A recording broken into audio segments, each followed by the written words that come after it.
মণ্ডলী, মায়ের আজকে আমরা এসেছি একটি রাজনৈতিক দলের সভাপতির সাথে কথা বলতে। আপনারা জানেন বর্তমানে বাংলাদেশে তুমুল জনপ্রিয় রাজনৈতিক দল মায়ের দোয়া পার্টি।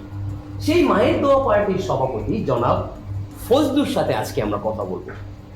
সালামু আলাইকুম। ওয়ালাইকুম আসসালাম। ফজলু সাহেব, আসলে আমরা দেখেছি বর্তমানে আপনি তুমুল জনপ্রিয়তায় আছেন। এই আপনার জনপ্রিয়তার মতোই বর্তমানে বাংলাদেশে একটি জনপ্রিয় মাধ্যম হচ্ছে ফেস দ্য পিপল, যারা বাংলাদেশে দুর্নীতির বিরুদ্ধে কাজ করে যাচ্ছে। এই ফেস দ্য পিপলের সম্বন্ধে আপনি কিছু বলুন। ফেস দ্য পিপলকে নিয়ে আমার খুব শীঘ্রই আমার পার্টিতে একটা কর্মসূচি আসবে।